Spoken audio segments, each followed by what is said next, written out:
the supervisor that ain't like nobody. She was like, nah, wait a minute, nah. Like, I'm like, you trying to get me fired.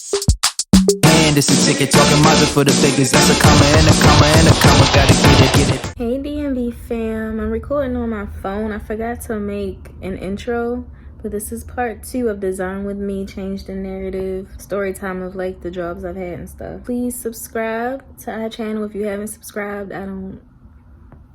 What are you waiting for? Like, follow us on Facebook, Instagram, and TikTok, and let's get into the video. Okay, that's what I'm working with so far. I'm actually thinking about cutting it down the middle and putting a zipper to open it up. I don't know, I'm just winging it. But next I'm gonna cut up this because I want to use the stripes on the side. First I was gonna put them on the sleeves, but I would have to open up the sleeve and I don't feel like doing all that. But this is the shirt I used to wear at Burlington. So yeah, I don't remember exactly what year I started working there, but actually I think it was 2013, 14, something like that. Actually, let me look up. Whatever year Five Nights at Freddy's came out is the year I started working there, because I used to watch I forgot the name of that channel, but they used to play video games all the time. I would watch them play it. I remember because I used to have these horrible nightmares, and I remember I told one of my co-workers about it. He kept bringing it up every time I saw him. He was cool though, but that's the only timestamp I can think of to remember what year it was. I don't like mannequins, robots, wax fakers, none of that. So I don't remember really even applying. I've been applying for Burlington since I was probably 16, so I'm not even really sure how I even got up in there. Maybe it was seasonal because they never hired me before. I don't even think I ever got a call back. They must have really needed people. I was working as a backroom associate. It was cool. I mean, the job itself, nothing to really complain about. My thing was the supervisor. Our supervisor, I don't know if she was the supervisor for the whole store or just for the back room. Figure this out. I don't think she was the backroom supervisor. I think she was for the whole store at that time. She was a mess. She was, you know, when somebody is very unhappy.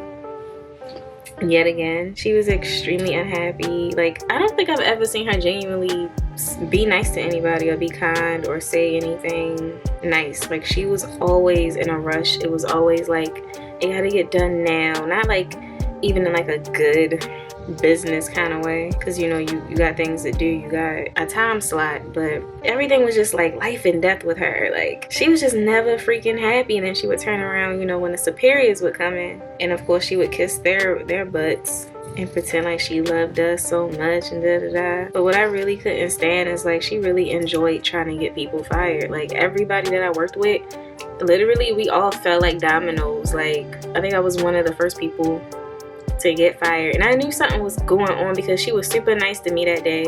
And let me know if this ever happened to y'all. They had me finish my shift. I'm cleaning up. I mean, the place was spotless. I'm sweeping. Literally, as I'm almost done sweeping, she come in with, you know, the little chipper attitude, and I'm like, she like, oh, they want to see you in the office. I'm like, okay. And she take the broom from me, and she, you know, open the door to help me, you know, get out the room, and then open up the other door to the office. I'm like, why are you being so damn like accommodating? Like, we don't fuck with each other like that. She all happy and whatever the case might be. And because there was a lady on top of her that was like the manager, but she wasn't really there all the time. We didn't really speak with her that often. But I remember she was kind of no, not kind of, she was scared. She didn't want to get on our supervisor's bad side for whatever reason. Like, I don't know if she was just real gullible and naive, but we would complain about her all the time and she wouldn't do anything. So I felt like they was either in it together or she was scared of her.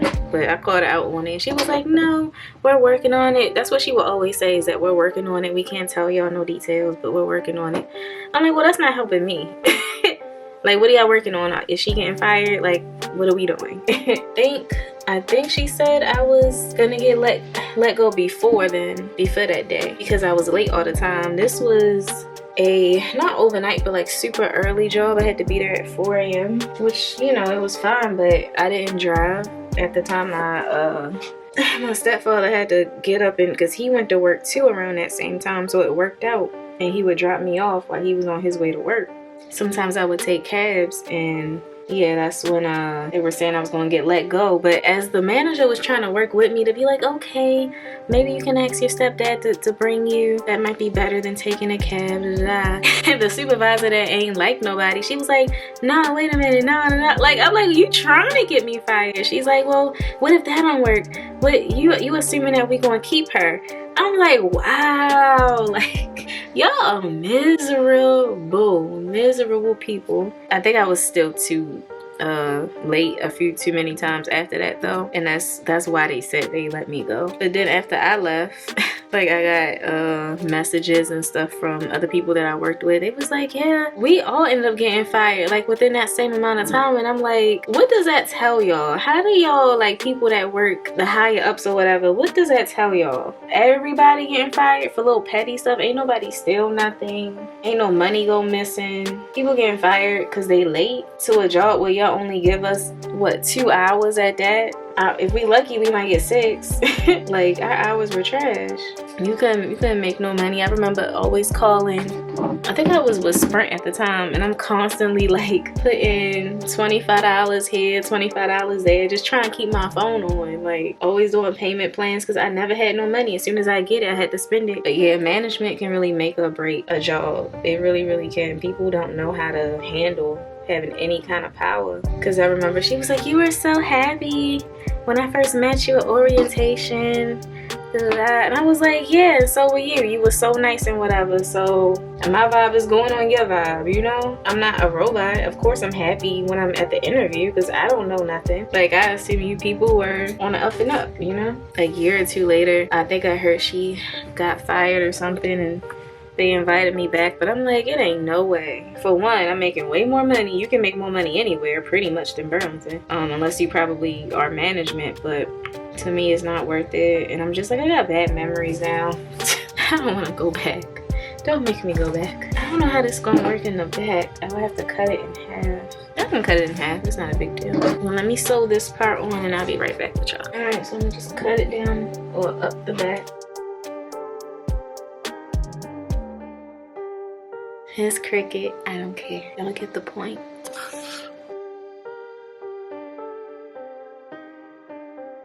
Okay, so this turned from just a top to a 2-piece real quick, but it's okay because I just felt like it would be too much to add it all on one, you know, on the top part. I'm gonna put the zipper right here because I got so much fabric, so I figured it'd be better to split it up between the two and do a top and a bottom. So on to the next one. I think I'm gonna add some more of the Burlington black right here. This is the back. I put the zipper in. It's of course nowhere near perfect, but it'll open up like that. Just a cute little something. I'm so tired.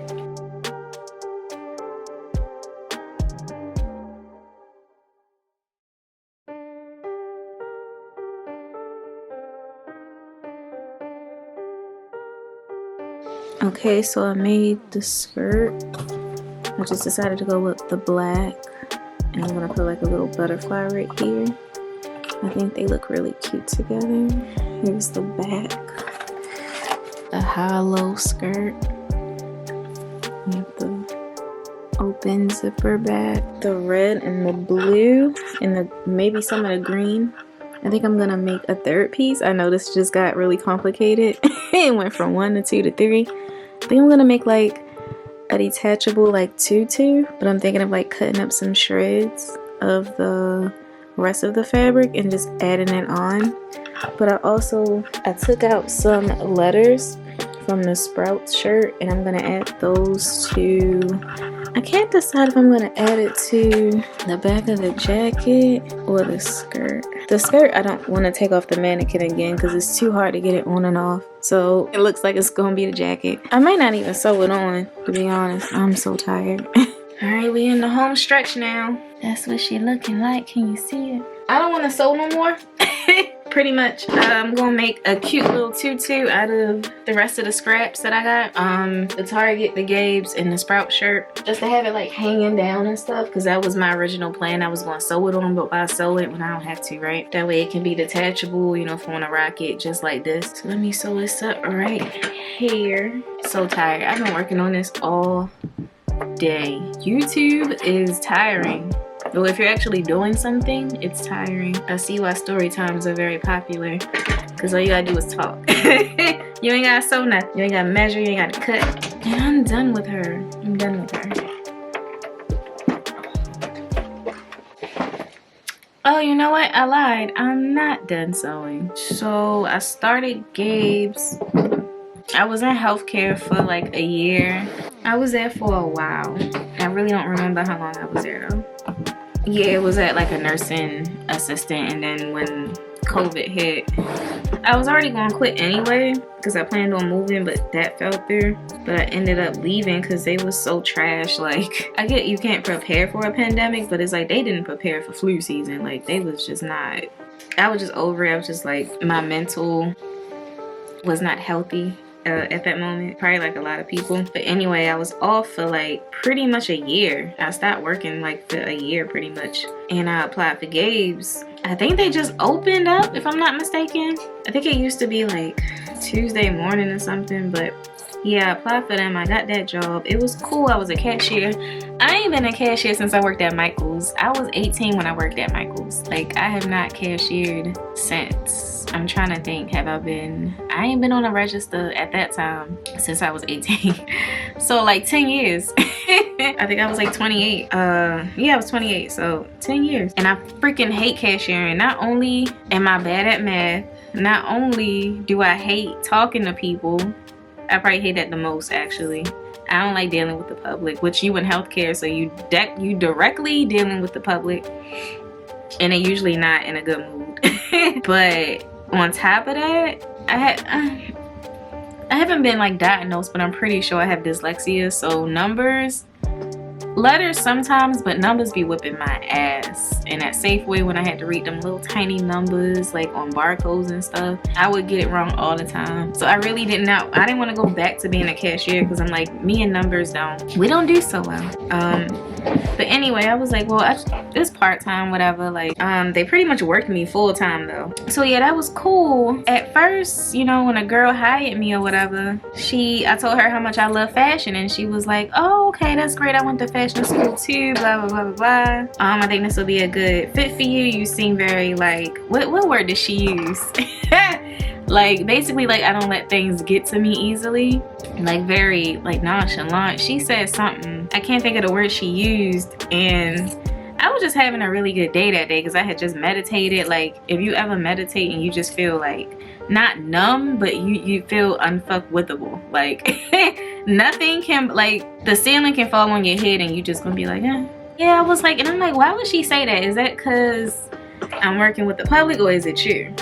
Because I've had other managers say stuff like that. They'll be like, how do you work with authority, or how do you feel about taking orders from a manager? I'm like, what do you mean? I'm here to work. Like, what do you think? I want to work, so I'm gonna take order, like, I'm gonna do my job. And low key, I think she was just trying to peep if somebody would stand up to her or whatever. But we didn't have no issues for the longest, and we didn't have any personal issues. Oh, she might have on her end, but I didn't. But one thing I noticed, and I think this is what started what had happened. Anytime I was on a register, I do not care what it was for, something would always happen, whether, and you would have to call the manager up there because they were the only ones that had like the keys to override stuff and stuff like that. Like, if it would be a refund or a return or exchange, or you had to get cash, or you had to, every little thing discounts, and oh, this is damage, so can we take this amount off of this object or whatever. It would always be like a whole thing because I could not do, like, if you was a regular employee, you could not do anything by yourself, and nobody else had the keys except for the supervisors. So every 5 seconds, I'm on the walkie-talkie like, hey, can I get so-and-so to the front, which is so irky when they're working. Mind you, it's not the big, it's the smallest Gabe's actually. It's the smallest Gabe's in our area, but you know, when you all the way in the back and you sitting at your desk and you hear on the walkie-talkie every 5 minutes that some so-and-so needs you, then and I swear it was just me. Like, it was a few new people that came after me. Yeah, they would need help sometimes, but every single time that I was at the register, something would go wrong. I lie to you not. It's like I was allergic to the register. And she even was like, it's not your fault. It's literally things that are wrong with the register, or like customers would ask something, or like a glitch. Like, she was like, I noticed that too. Like, it's not you, it's actually like the register.